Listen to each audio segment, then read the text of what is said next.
Hello friend, आप सभी का हमारे यूट्यूब चैनल ब्राइट बुद्धि में आप सभी का स्वागत है। आज हम पढ़ेंगे क्लास सिक्स की साइंस की बुक SCERT बिहार बोर्ड की, जिसमें हमारा पहला अध्याय रहेगा भोजन कहाँ से आता है। ये सारे अध्याय हम एक एक करके समाप्त करेंगे, तो आप हमारे वीडियो को देख सकते हैं। एक प्लेलिस्ट बनी हुई है। तो अब आज से हम शुरू करेंगे एक नई सीरीज, जिसमें भोजन कहाँ से आता है।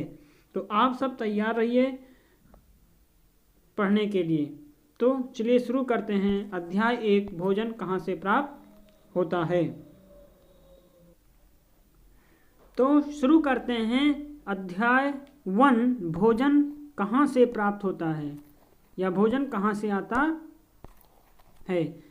आइए आज हम पता लगाएं मनुष्य एवं जीव जंतु किस प्रकार का भोजन खाते हैं तथा भोजन के कौन कौन से स्रोत हैं।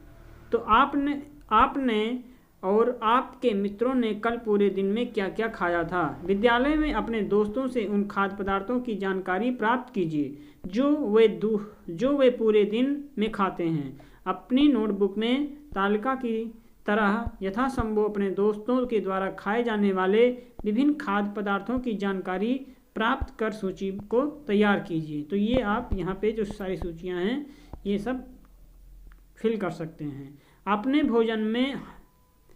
भोजन में हम अनेक प्रकार की चीज़ें खाते हैं जिन्हें हम खाद्य पदार्थ कहते हैं। खाने की ये सभी चीज़ें किन पदार्थों से बनी होती हैं। भात के बारे में सोचें। हम कच्चा चावल लेते हैं और उसे पानी में उबालते हैं। इसे तैयार करने में हमें 2 पदार्थों की आवश्यकता होती है। दूसरी ओर कुछ भोजन तैयार करने में हमें कई पदार्थों की ज़रूरत होती है। यदि हम सब्जी बनाना चाहते हैं तो हम अलग अलग कई प्रकार की कच्ची सब्जियों, नमक, मसाला, तेल आदि की ज़रूरत पड़ती है। क्रियाकलाप 2, जिसमें बताया गया है कि कुछ खाद्य पदार्थों को छांटिए और अपने दोस्तों तथा अपने घर पर चर्चा करके जानकारी प्राप्त कीजिए कि इनको बनाने के लिए कौन कौन सी सामग्री चाहिए। वस्तु के नाम, उसमें प्रयुक्त कच्ची सामग्री उदाहरण सहित यहाँ पे लिख सकते हैं। जैसे कि रोटी अथवा चपाती बनाने के लिए हमको क्या क्या ज़रूरत पड़ती है। तो हमको आटा, जल और नमक की ज़रूरत पड़ेगी। और अगर दाल बनाना है तो कच्ची दाल, जल, नमक, तेल, घी, हल्दी और मसाले की ज़रूरत पड़ेगी। हमने क्या देखा, कक्षा में चर्चा करना है कि हम विभिन्न व्यंजनों में कुछ पदार्थ समान रूप से उपयोग करते हैं। ये पदार्थ कहाँ से आते हैं। खाद्य सामग्री एवं उनके स्रोत। तालिका 1 में देखा गया कि कुछ कच्ची सामग्री जैसे आटा और दाल के स्रोत का अनुमान लगाना हमारे लिए बहुत आसान हो सकता है। ये कहाँ से आते हैं। निश्चित रूप से पौधे से। गेहूं और चावल का क्या स्रोत है। आपने धान, गेहूं के खेतों में उनके पौधों की क्यारियां देखी होंगी। इनसे हमें अनाज प्राप्त होते हैं। कुछ अन्य खाद्य पदार्थ जैसे दूध, अंडा, मुर्गा, मछली, झींगा, मांस आदि हमें जंतुओं से प्राप्त होते हैं। हमें नमक कहाँ से प्राप्त होता है, पता लगाइए। तो यहाँ अब क्रियाकलाप 3 है कि हम पूर्व तालिका के सूचीबद्ध खाद्य पदार्थों एवं उनके पदार्थों के स्रोत जानने का प्रयास करें। कुछ उदाहरण हमें 1.3 में दिया गया है, जिसे कुछ उदाहरण और सूची में जोड़िए और इसके रिक्त स्थान की पूर्ति भी कीजिए। जैसे कि अगर लिट्टी बनाना है, तो इसमें कच्ची सामग्री की ज़रूरत है। आटा, सत्तू, नमक, मिर्च, लहसुन, प्याज, अदरक, घी।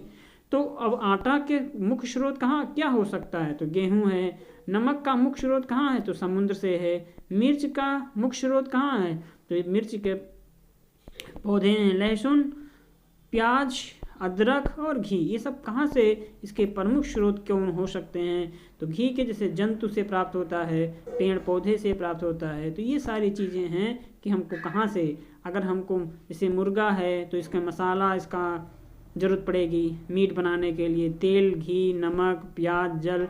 अब घी हमको कहाँ से प्राप्त होगा, तेल अथवा घी। तेल तो हमको पौधे से प्राप्त होता है। घी हमको जंतु से प्राप्त होगा। मसाला पौधे से प्राप्त होगा, है ना। प्याज, जल ये सारे चीज़। खीर को हमको बनाने के लिए दूध, चावल, चीनी, नारियल की ज़रूरत पड़ेगी। तो दूध हमको घी जंतु से प्राप्त होता है, चावल हमें धान या पौधा से मिलता है, चीनी भी हमको पौधे से, गन्ने से, नारियल हमको कहाँ से मिलेगा, नारियल पेड़ से, पौधे से अर्थात मिलेगा। इस क्रियाकलाप से स्पष्ट है कि पौधे विभिन्न खाद्य पदार्थ जैसे कि अन्न के स्रोत हैं। पौधे विभिन्न खाद्य पदार्थ जैसे अन्न के स्रोत हैं। जंतुओं से भी हमें खाद्य पदार्थ प्राप्त होते हैं। अर्थात हमको खाद्य पदार्थ इन तालिका से पता चलता है कि हमको खाद्य पदार्थ जंतुओं से और पौधों से भी प्राप्त होता है, जैसे कि दूध, मांस, अंडे तथा अन्य जंतु उत्पाद इत्यादि। गाय, बकरी, भैंस दूध देने वाले कुछ सामान्य पशु हैं। दूध एवं विभिन्न दुग्ध उत्पाद जैसे कि मक्खन, क्रीम, घी, पनीर, दही का उपयोग संसार के प्रत्येक क्षेत्र में किया जाता है। कुछ खाद्य पदार्थ जैसे कि नमक, खनिज स्रोत से प्राप्त होते हैं। खनिज, यहाँ पर आ गया खनिज, जिसको हम खोद के प्राप्त करते हैं। भोजन के मुख्य स्रोत क्या क्या हो सकते हैं? पौधे हमारे भोजन का मुख्य स्रोत है। पौधे हमारे भोजन का मुख्य स्रोत है। हम पौधे के कौन कौन से भाग का उपयोग खाद्य पदार्थ के रूप में करते हैं, अर्थात पौधे का हम कौन सा भाग खाते हैं? हम पत्तियों वाली अनेक सब्जियां खाते हैं। कुछ पौधों के फलों को भोजन के रूप में खाते हैं, और किसी पौधे की जड़, किसी का तना तो किसी का फूल भी भोजन के रूप में खाए जाते हैं। पोई के पत्ते व अगस्त के फूल का तरुआ या बचका खाया जाता है। कुछ पौधे के 2 या 2 से अधिक भाग खाने योग्य होते हैं। जैसे उदाहरण के लिए सरसों के बीज से हमें तेल प्राप्त होता है एवं इसकी पत्तियों का उपयोग हम साग बनाने के लिए भी किया जाता है। अर्थात सरसों के पौधे से या सरसों का हम बीज भी खाते हैं और पत्तियों को भी खाते हैं। बीज को हम तेल के रूप में और पत्तियों को हम साग के रूप में खाते हैं। क्या आप किसी अन्य पौधे के बारे में जानते हैं जिनके 2 या 2 से अधिक भाग खाए जाते हैं? तो इस तालिका को आप कंप्लीट कर सकते हैं। जैसे साग होता है, साग, चना, सरसों, पालक और बथुआ, इसके हम दोनों भाग को खाते हैं, तना एवं पत्तियां दोनों को। सलाद, खीरा, टमाटर, मूली, गाजर। खीरा, टमाटर का हम फल वाला भाग खाते हैं, मूली और गाजर का हम जड़ वाला भाग खाते हैं। तेल, मूंगफली, सरसों, सोयाबीन इत्यादि, इसके हम बीज को खाते हैं। सरसों, तेल से बने पदार्थ जो होते हैं उनके हम बीजों को खाया जाता है। तो ये बहुत इम्पॉर्टेंट है, एग्जाम की दृष्टि से ये ज़रूर पूछा जाता है कि जैसे आ गया कि मूली का कौन सा भाग खाया जाता है, तो मूली का हम जड़ वाला भाग खाते हैं। सोयाबीन का कौन सा भाग खाया जाता है, तो सोयाबीन का बीज वाला भाग खाया जाता है। साग आ गया, साग में चना आ गया, तो कौन सा भाग खाते हैं, तना और पत्तियां दोनों खाते हैं। अनजान पौधों को बिना सोचे समझे न खाएं, क्योंकि ये विषैले भी हो सकते हैं। तो आप उन पौधों को कभी ना खाएं जिसे आप नहीं जानते हैं। आप उन्हीं पौधों को खाएं जिसे आप देखे हैं, जानते हैं कि हाँ ये खाने योग्य हैं, तभी आप उस पौधों को जरूर खाएं। आगे बात करेंगे, मूंग अथवा चने के कुछ सूखे बीज लीजिए। अब इनमें कुछ बीजों को जल से भरे एक पात्र में डाल दीजिए। एक दिन फूलने के लिए छोड़ दीजिए। अगले दिन जल को पूरी तरह निकाल दीजिए और बीजों को एक गीले कपड़े में लपेटकर एक ओर रख दीजिए। अब क्या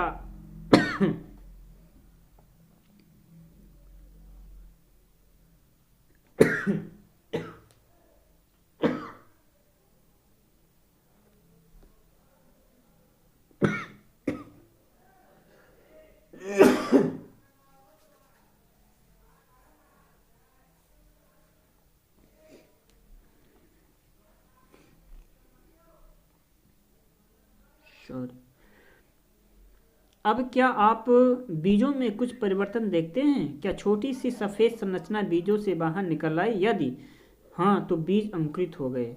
इस छोटी सफ़ेद संरचना को ही अंकुर कहते हैं।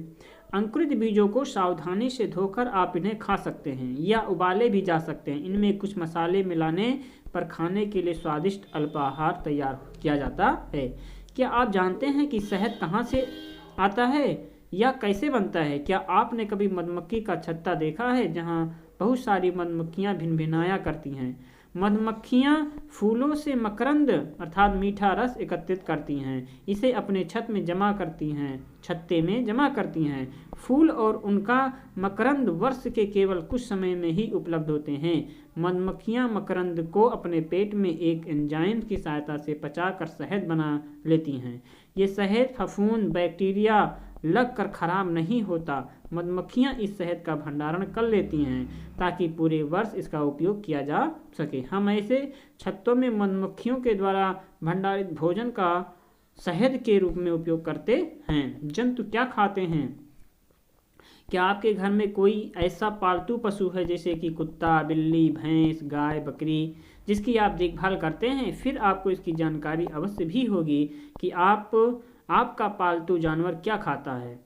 अन्य जंतु क्या खाते हैं? क्या आपने कभी गिलहरी, कबूतर, छिपकली या छोटे से कीट को खाते हुए देखा है?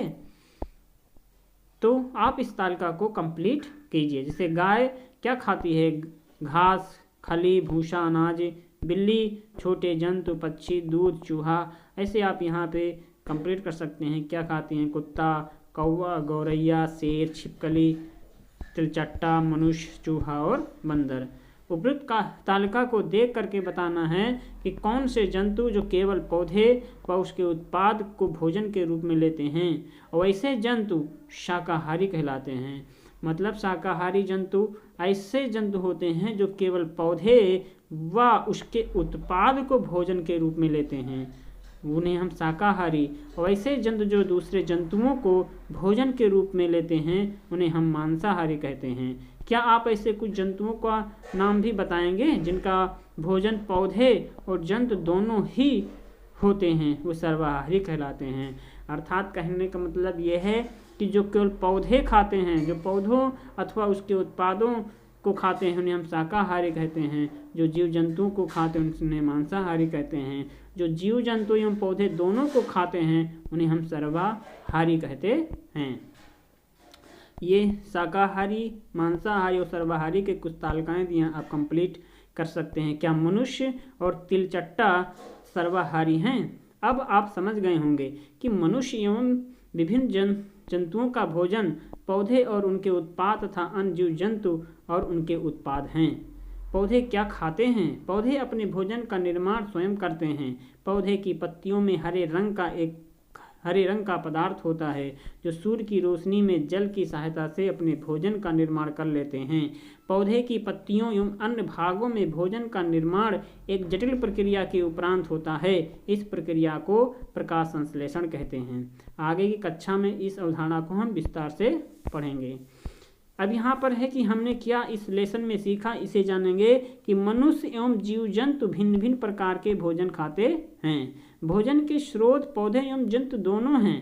मतलब भोजन के जो मुख्य स्रोत होते हैं पौधों से भी प्राप्त होता है और जंतुओं से भी प्राप्त होता है। जो जंतु केवल पौधे एवं उनके उत्पाद को ही खाते हैं, अर्थात जो जंतु पौधे एवं उनके उत्पादों को ही खाते हैं वे शाकाहारी कहलाते हैं। और जो जंतुओं को खा जाते हैं वो मांसाहारी कहलाते हैं। और जो जंतुओं एवं पौधों दोनों को खा जाएं वो सर्वाहारी कहलाते हैं। तो अब ये लेसन यहीं पे समाप्त होता है। यहाँ पर कुछ एक्सरसाइज हैं तो कंप्लीट कर लेते हैं। क्या है? अब दूध से निर्मित भोज्य पदार्थ क्या हो सकते हैं? 4 जंतुओं के नाम बताना है जिनसे प्राप्त भोज्य पदार्थों को 4 जंतुओं के नाम बताना है और उनके भोज्य पदार्थ भी बताने हैं। 4 पौधों के नाम बताना है और उनके हम कौन कौन से भाग ऐसे हैं जो खाते हैं। तो आप यहाँ कंप्लीट कर सकते हैं। शाकाहारी क्या होते हैं? शाकाहारी पादप एवं पादप उत्पाद कहलाते हैं। तो हम एक का को मिलाएंगे घासे। शेर और बाघ क्या हैं? ये मांसाहारी होते हैं। शहद मधुमक्खी के छत्ते से प्राप्त होता है। दूध, अंडा जंतु उत्पाद हैं। हमें शक्कर कहाँ से प्राप्त होता है? तो हमें शक्कर गन्ना से प्राप्त होता है। सर्वाहारी कौन है? मनुष्य एवं तिलचट्टा जो होता है वो सर्वाहारी होता है। सर्वाहारी होता है मनुष्य एवं तिलचट्टा, यहाँ पे ये ध्यान रखना है कि तिलचट्टा क्या है, वो सर्वाहारी है, ये ज़्यादा इम्पोर्टेंट है। भोजन से हमें मिलती है क्या, तो हमको ऊर्जा मिलती है। क्या मिलती है, ऊर्जा मिलती है। बंदर जंतु है, तो कैसा जंतु है, बंदर जंतु है, तो कौन सा फिल नहीं किया गया है, तो शाकाहारी है, शाकाहारी है। आगे यहाँ है कि बाघ है, बाघ कैसा है, बाघ है क्योंकि ये केवल मांस खाता है, तो बाघ मांसाहारी होता है, तो यहाँ मांसाहारी भरेंगे का नंबर पे। फिर है हिरण केवल पादप उत्पाद खाता है, इसलिए हम इसे शाकाहारी कहते हैं, शाकाहारी कहते हैं। तोता केवल पादप उत्पाद ही खाता है, पादप उत्पाद, जो दूध हम पीते हैं वो गाय भैंस बकरी से प्राप्त होता है, तो यहाँ पर हम ये सारी चीज़ें फिल करेंगे। तो आज हम इस लेसन में इतना ही पढ़ेंगे, शेष हम पढ़ेंगे अगले लेसन में। तो आपको अगर वीडियो अच्छा लग रहा है तो लाइक कमेंट और शेयर ज़रूर कीजिए, जिससे इससे मेरा मनोबल बढ़ेगा। तब तक के लिए आप पढ़ते रहिए, मस्त रहिए। नमस्कार।